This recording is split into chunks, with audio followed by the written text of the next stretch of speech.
chegou o momento de voltarmos a compartilhar a palavra. Hoje pela manhã, nós apresentamos o mesmo tema, Natal, profecia que se cumpriu.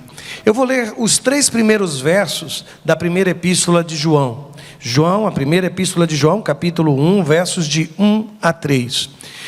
Você vai perceber que o apóstolo João, ele conta a história do Natal de uma forma diferente. Diferente de Mateus, diferente de Lucas, ele não conta ou não narra os detalhes, os fatos que aconteceram. É teologia pura isso aqui, gente. Ele fala de um Cristo pré-existente, ele fala de um Deus eterno que se encarnou. E eu quero que você observe como ele fala do nascimento do nosso Senhor Jesus Cristo. Ele diz assim: o que era desde o princípio, o que ouvimos, o que vimos com os nossos olhos, o que contemplamos e as nossas mãos apalparam. Isto proclamamos a respeito da palavra da vida. A vida se manifestou, nós a vimos e dela testemunhamos e proclamamos a vocês a vida eterna, que estava com o Pai e nos foi manifestada. Nós lhes proclamamos o que vimos e ouvimos, para que vocês também tenham comunhão conosco. Esse é o texto sagrado. E depois de ter feito essas observações, deixa eu só chamar a sua atenção para o fato de que esta epístola é muito diferente das epístolas paulinas. As cartas de João, elas não têm uma estrutura semelhante às cartas do apóstolo Paulo. Você deve ter percebido que ele não se identifica, ele não identifica também os destinatários do texto. Ele é, na verdade, um sermão. E alguém já disse que é como se fosse um sermão em espiral. Você já viu um pastor pregando, que às vezes ele fala sobre um tema, e aí avança um pouco, e aí ele volta para o tema, aprofunda aquilo cresce um pouco mais, e ele avança no sermão, e de repente ele retorna. É mais ou menos isso que nós encontramos no texto das cartas de João. É um pastor pregando.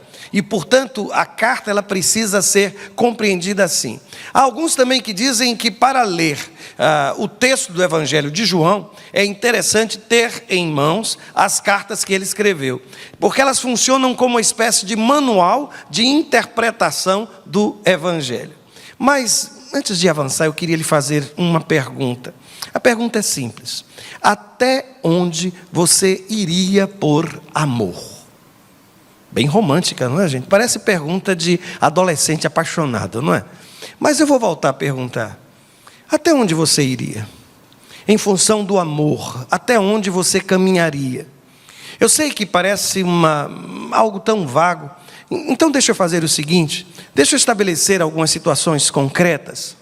Por exemplo, o apóstolo Paulo vai me dizer que ainda que eu desse o meu corpo, para ser queimado, se eu não tiver amor, isso não tem qualquer proveito.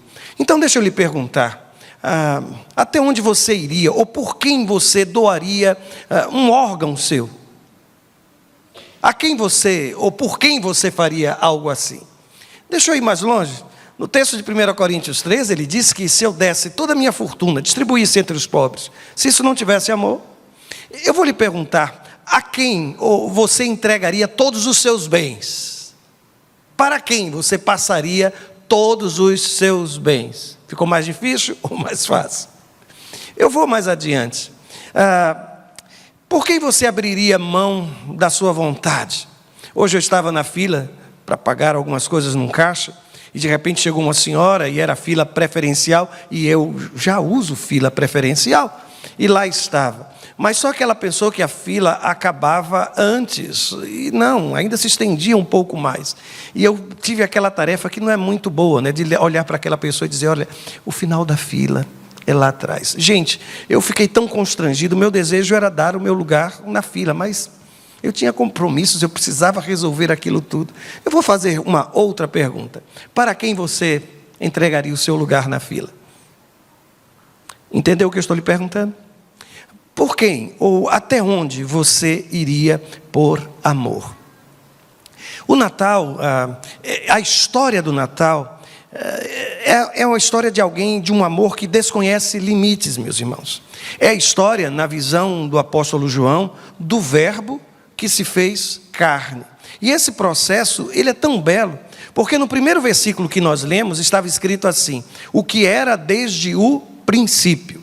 E eu não sei se você já parou para pensar, o que é que significa essa expressão, o que era desde o princípio? Talvez uma referência àquelas duas primeiras palavras que abrem, descortinam todo o texto sagrado, lá em Gênesis, no capítulo 1, quando diz assim, que no princípio, Deus criou os céus e a terra.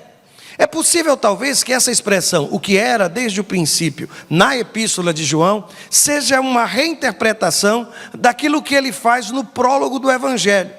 No prólogo do Evangelho, primeiro capítulo do Evangelho de João, ele diz assim: no princípio era aquele que é a palavra. Ele estava com Deus e era Deus. Ele estava com Deus no princípio. Todas as coisas foram feitas por intermédio dele. Sem ele, nada do que existe teria sido feito. João aqui está estabelecendo que antes que o mundo existisse, que antes que o tempo existisse, Jesus estava presente na criação. Ele estava não somente presente, mas o texto chega a me dizer que sem ele, nada do que existe teria sido feito. Às vezes nós pensamos que o presépio, que o Natal seja o início da história de Jesus, quando na verdade não é. É a história de Jesus de Nazaré. Mas o Cristo, o eterno Cristo, ele se manifesta no princípio de todas as coisas. E aqui eu estava ainda pensando sobre esta pergunta. Sabe, até onde você vai por amor? E sabe de quem eu lembrei? Dos morávios e de um conde chamado o Conde de Zinzendorf. Eu descobri um filme antigo, de 1980, eu acho que 82, que na verdade foi uma comemoração dos 250 anos das missões protestantes.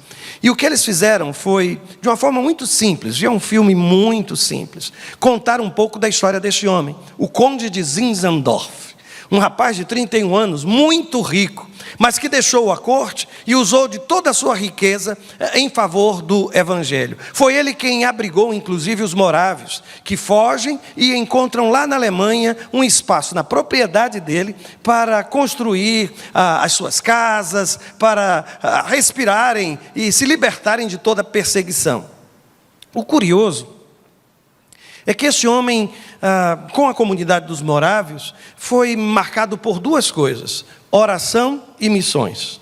E quando uma igreja, irmãos, é impactada e tem um compromisso com oração e missões, algo precioso acontece. Eu não sei se você sabe, mas os morávios lá do século XVIII, talvez 1731, alguma coisa assim, eles foram a comunidade que passou mais tempo em vigília de oração. Você quer saber quanto tempo levou? 24 horas de oração por dia. Alguns estimam que isso levou 100 anos.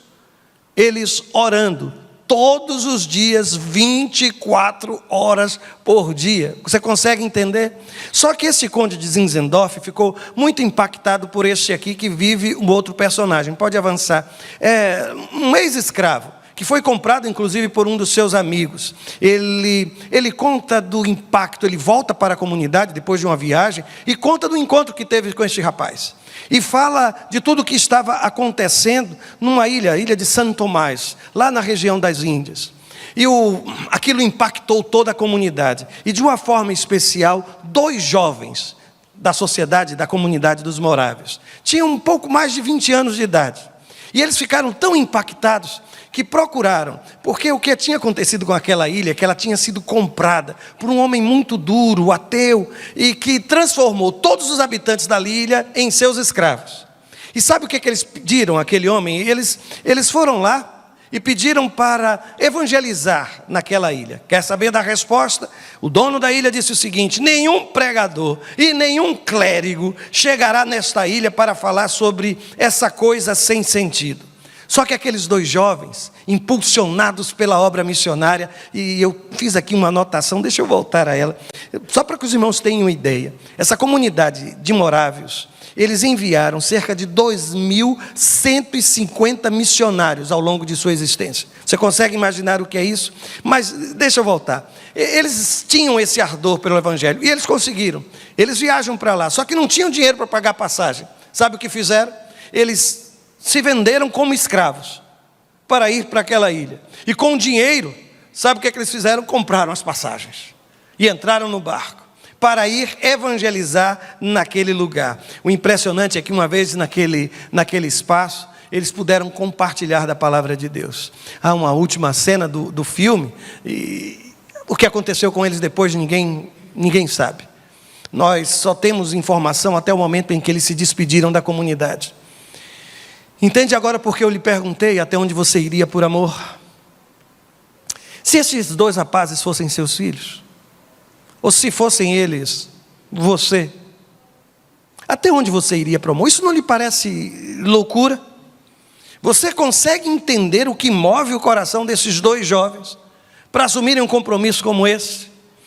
Eu digo essas coisas, sabem, porque às vezes nós não percebemos que aquela imagem do presépio, por mais bela que pareça, tão romântica que é, tão esteticamente tão bela, ela traz consigo uma grande declaração de que Jesus, ele foi até o fim.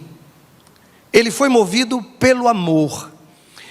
Paulo, quando escreve aos Filipenses, no capítulo 2, nessa versão, da nova versão transformadora, o texto ficou assim. A Bíblia diz o seguinte, que Jesus, embora sendo Deus, não considerou que ser igual a Deus fosse algo que devesse se apegar. Em vez disso, esvaziou a si mesmo, assumiu a posição de escravo e nasceu como ser humano.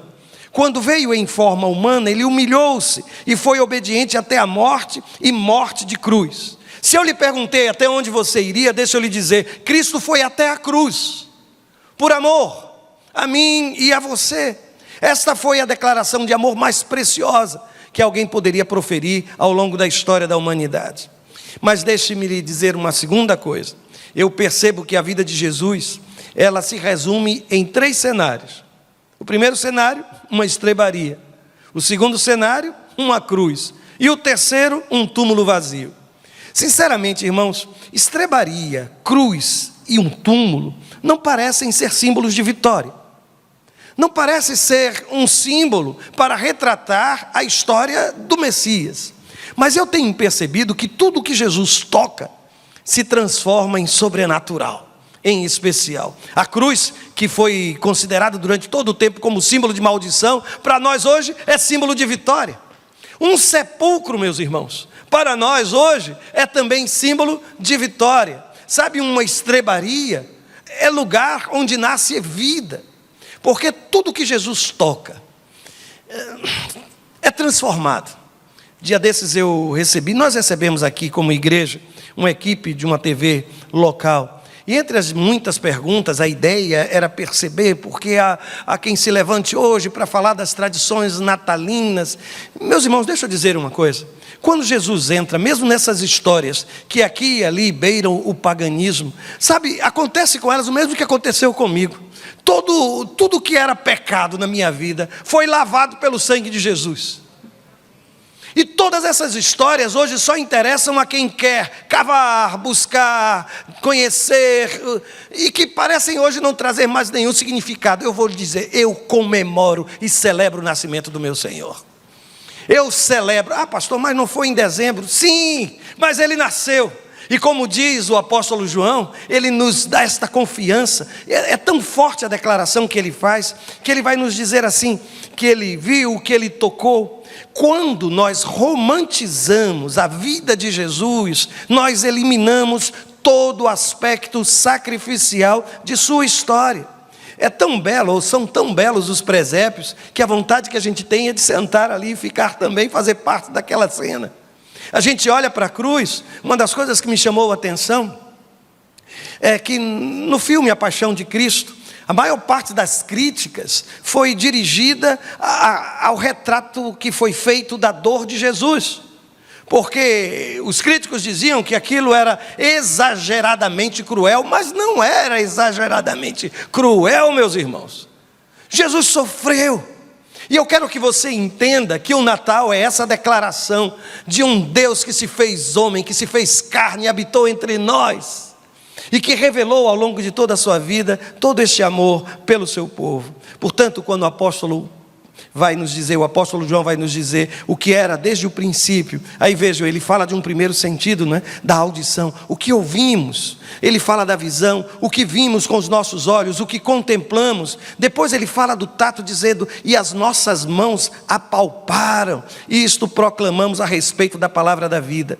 João estava muito preocupado, porque crescia no meio da igreja um grupo chamado de gnósticos, que eles destruíam a ideia do nascimento de Jesus. Para eles, Jesus não havia nascido, ele havia aparecido, que ele não tinha uma carne como a carne humana, que ele teria trazido talvez até uma carne celestial, que ele teria se manifestado no batismo, e que teria sido retirado do Jesus de Nazaré, a pessoa divina, no momento da sua crucificação.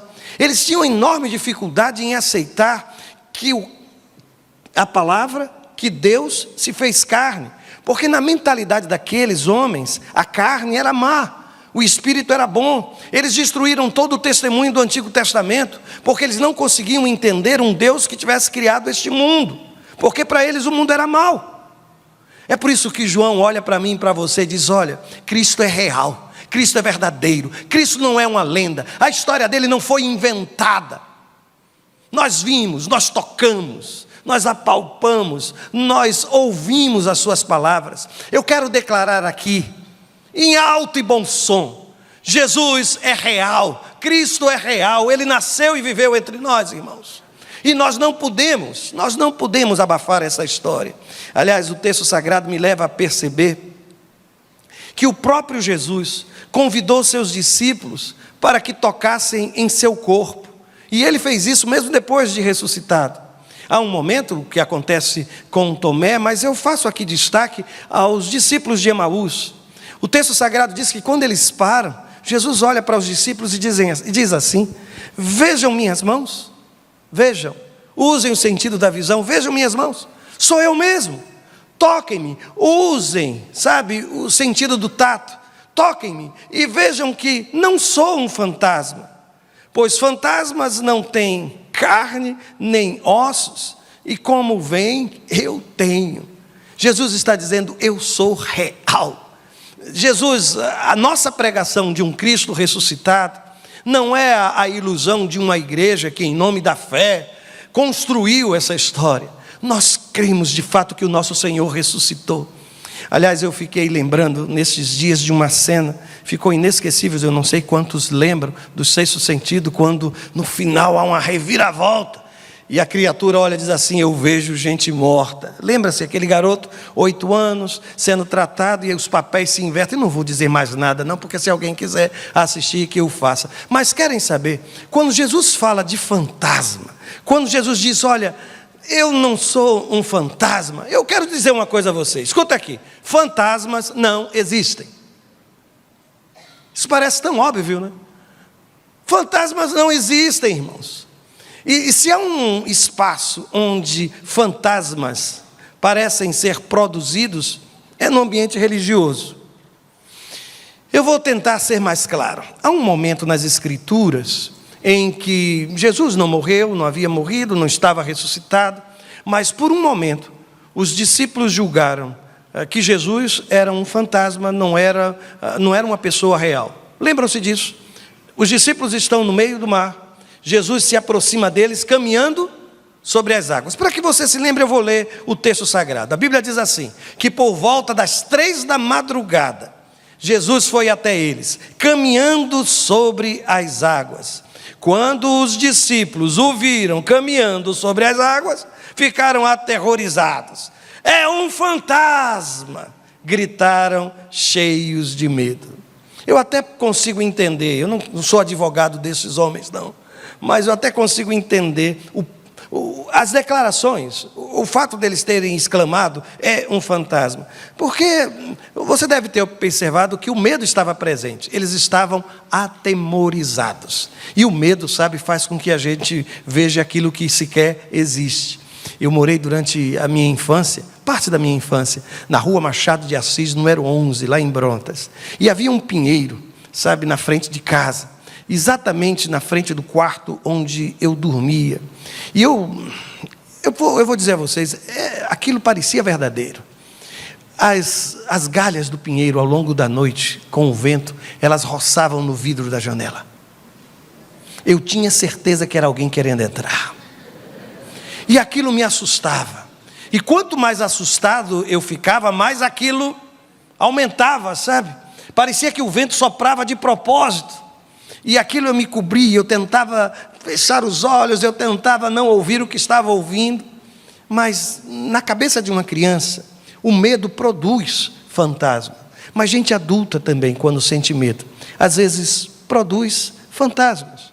Eu percebo que aquela gente... Você já imaginou você estar no meio do mar, no escuro, 3 da manhã? Deixa eu lhe dizer, o horário. Às 3 da manhã, parece hora que fantasmas se levantam, não é, irmãos?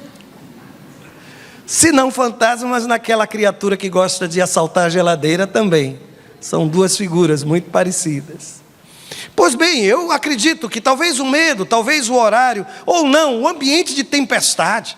Eles estavam remando, estavam tentando chegar à margem, não conseguia, vento soprava.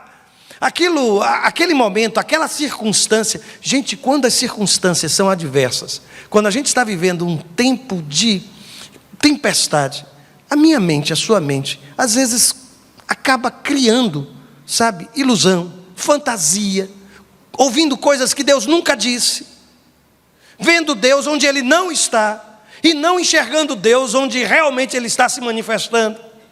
Porque quando eu junto medo, o horário, que eu digo assim, ninguém vem às 3 da manhã. Esta hora ninguém vem, ninguém virá ao meu socorro. E mais, no meio de uma tempestade, se não for bastante, caminhar sobre as águas, gente, é algo impossível. Eu estou diante do impossível. E imaginar que o impossível seja possível, ou que Deus possa fazer aquilo que aos meus olhos é impossível, eu sei que alguém vai dizer que eu estou me iludindo. A vida não é assim.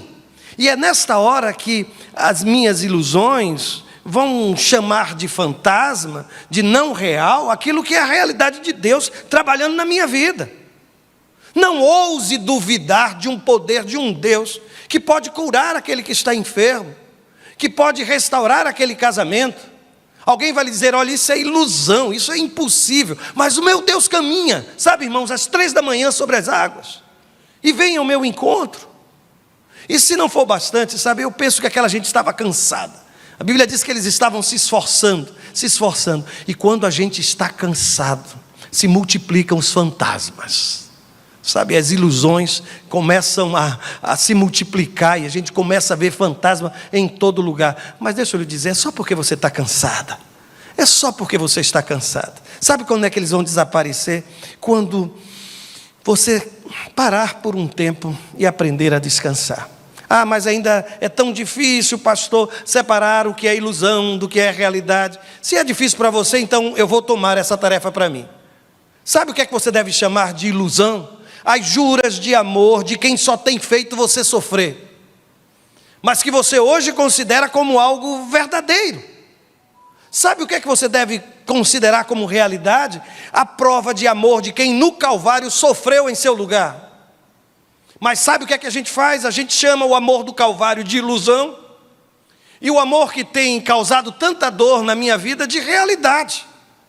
Você tem dificuldades em separar a ilusão da realidade? Eu vou mais longe. Sabe, eu preciso chamar de ilusão as palavras vazias dos que dizem, pode contar comigo. E às vezes a gente acredita nisso, a tal ponto que a gente coloca a nossa estabilidade, o nosso futuro nas mãos de pessoas. Aí eu olho para o texto sagrado, ele diz assim, olha, maldito aquele que confia, o homem que confia no homem, que deposita a sua esperança, a sua confiança na mão de um outro homem. Eu preciso aprender, sabe, que isso é que é ilusão. Sabe o que é realidade? É a palavra daquele que tem estado sempre ao meu lado, aquele que é meu socorro bem presente na angústia, aquele que é meu abrigo, aquele que é meu esconderijo, aquele que é o meu pastor. Não sabe ainda separar a ilusão da realidade? Sabe o que é ilusão? É acreditar que a religião pode salvar a sua alma. Que se você for uma pessoa muito religiosa, praticante de boas obras, você será o arquiteto de sua salvação. Deixa eu lhe dizer, quer ouvir o que é realidade? Realidade é depositar sua fé naquele que é o caminho, naquele que é a verdade, naquele que é a vida. Isto é que é verdade, isto é que é realidade. Mas sabe o que é que a gente faz? A gente transfere. A gente pensa que o Cristo é um caminho ilusório, como tantos outros, que o que importa mesmo é aquilo que eu faço, o que você faz. Quer saber mesmo o que é que separa a ilusão da realidade? Ilusão é imaginar ter todo o tempo do mundo para tomar sua decisão. E você acha que tem controle sobre isso, que vai chegar um momento, que o momento ainda não chegou, e brinca com a sua própria história. Sabe o que é realidade? É reconhecer que não sabemos nada, absolutamente nada quanto ao dia de amanhã. Isso é realidade. É abrir mão do controle, é chegar diante de Deus e dizer: Senhor, eu preciso de Ti. É por isso que quando nós nos reunimos para celebrar o Natal, uma pergunta sempre vem ao meu coração. E ela tem sido repetida das mais diferentes formas. Eu vou acrescentar mais uma maneira de responder a uma só pergunta: qual a mensagem do Natal? Se alguém lhe perguntasse isso, o que você responderia? Eu vou dizer o que responderia à luz do texto do apóstolo João. Eu não sei se você se recorda, mas no versículo 2 ele diz assim: a vida se manifestou, nós a vimos e dela testemunhamos e proclamamos a você a vida eterna. Irmãos, eu acho isso tão belo. A vida se manifestou. Cristo é a vida que se manifestou. A vida que se manifestou diante de alguém que estava já sepultado há 4 dias e cheirava mal.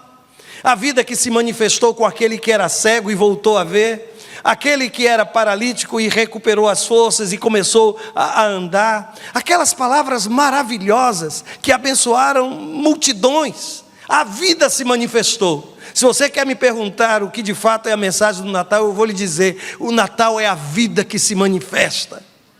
Sabe, que quebra todas as cadeias, que destrói todos os sentimentos ruins, destrutivos no meu coração e no seu coração. O Natal é a vitória da vida, irmãos, sob um prognóstico de morte. É o início de uma história de resgate da minha vida e da sua vida. Eu não posso separar, sabem, a estrebaria da cruz, e muito menos lá do sepulcro vazio. Essas 3 imagens, elas se fundem, porque esse menino que você tem visto colocado num presépio, ele não permaneceu criança, ele cresceu. E a Bíblia diz que ele cresceu em estatura e graça diante de Deus e dos homens. E então, quando completou 30 anos, lá vai ele ao encontro de João Batista, é batizado. E logo depois da morte de João, ele começa o seu ministério. Ele chama para junto de si 12 homens. E com esses homens caminha durante todo este período. Ele visita cidades, aldeias, ele percorre os mais diferentes lugares. E a Bíblia diz que ele fazia isso ensinando. Ele fazia isso curando os enfermos. Ele fazia isso anunciando as boas novas da salvação. E de repente ele é levado para a cruz. E ele é crucificado. Mas ele não permanece morto, ele ressuscita ao 3º dia. É por isso que eu não posso separar, sabe, irmãos? Porque a mensagem é somente uma: a vida que se manifesta. E eu quero dizer que é exatamente isso que o Senhor quer fazer na minha vida e na sua vida. Manifestar, sabe? Manifestar a vida. Eu não sei, sabe, mas a vida tem se tornado tão custosa, tão difícil. Não sei se esse é o seu sentimento. Talvez você seja numa outra fase. Estou de bem com a vida. Mas a maioria dos mortais hoje tem vivido com tanto peso, com tanto esforço. Levantar-se para trabalhar, educar filhos, cuidar da família. São cada vez mais, mais difícil. Mas é nessa hora que eu me lembro que a vida se manifestou. Aí se você me pergunta: e qual o propósito do Natal? Eu lhe respondo também, e vou fazer isso citando novamente o apóstolo João, quando ele diz assim: nós lhes proclamamos o que vimos e ouvimos. Aí ele usa uma expressão: para, finalidade, propósito, para que vocês também tenham comunhão conosco. É por isso que a gente vive falando de Jesus para você. Eu sei que alguns de nós não consegue ser chato quando faz isso. Mas posso lhe dizer, sabe qual é o nosso desejo? É compartilhar, é proclamar, daquilo que nós vimos, daquilo que nós ouvimos. E alguém vai me dizer: mas pastor, o senhor nunca viu, o senhor nunca ouviu, o senhor nunca palpou. Você que pensa. Conversei com ele antes de vir para cá. Foi. Ele está ao alcance de um joelho que se dobra. E ele fala comigo, ele fala com você, ele ouve as nossas orações. Aí você vai me dizer: mas pastor, você nunca ouviu. Ele fala: eu continuo ouvindo. É só abrir a Bíblia, porque eu aprendi que quando eu oro, sou eu que estou falando com ele. Mas quando eu leio a Bíblia, é o contrário, é ele que está falando comigo. Ele está aqui. E ele não quer ser, sabe, um fantasma na sua vida. Ele quer ser um ser concreto. Deus é verdadeiro. A proclamação da fé é verdadeira. E eu não posso dizer a você o contrário, porque eu creio firmemente nesse Deus que nos dirige ao longo de toda a história. Eu só tenho uma última palavra para trazer a você nesta hora. É simples: abra seu coração. Abra o seu coração. Os ventos do Natal, parece que eles nos tornam um pouco mais sensíveis, não é? Os ares do Natal. Gente que não se falava, acontece a reconciliação. Famílias que já fazia tempo que não se sentavam à mesa, fazem um esforço sobre-humano e todos se reúnem com um pacto solene. Ninguém toca nesse assunto. A gente se preocupa com quem não tem uma ceia, vai comprar uma cesta básica, presentear uma criança que não tem um presente, um brinquedo, algo assim. Deixa eu lhe dizer, tudo isso é muito interessante. E eu não condeno, absolutamente não condeno. Absolutamente.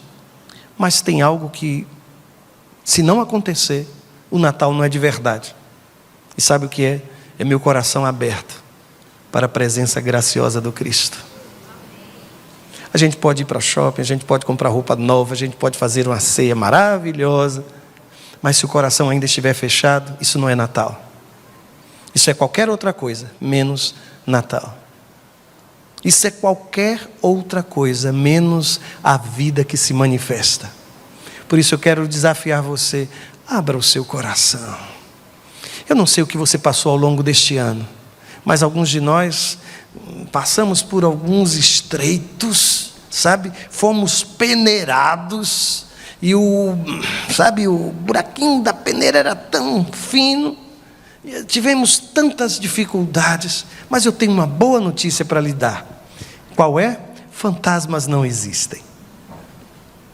E cá estamos, com um Deus que é real e que preservou a minha vida e a sua vida ao longo de todo esse tempo. Por isso a palavra é somente uma: abra o seu coração. Feche seus olhos por um instante e eu quero lhe desafiar: celebre o Natal agora. Ah, pastor, mas ainda não é o dia 25. E quem precisa do dia 25? Quem precisa do dia 25? O meu Natal é hoje. O meu Natal é hoje. Feche seus olhos, converse com Deus. E reconheça que o Senhor foi tão longe, por amor, tão somente por amor. A única forma de celebrarmos o Natal é abrindo o coração e dizendo: Senhor, eu sou esse lugar onde a vida vai se manifestar. Ore ao Senhor nesse sentido, busque a presença dEle. E se você é membro desta igreja ou de uma outra igreja evangélica, histórica, eu quero que você também use esse tempo para preparar o seu coração para celebrarmos juntos a ceia do Senhor. A Bíblia diz que a gente precisa fazer o autoexame. Examine-se o homem a si mesmo. Então, no lugar onde você está, você vai fazer isso. Vai pedir perdão ao Senhor, vai pedir direção, vai preparar a sua alma para celebrar conosco a ceia nesta hora. A ceia será distribuída entre aqueles que estão em plena comunhão com a sua igreja, uma igreja evangélica histórica, e que estão conosco na noite de hoje. Converse com Deus nesse momento.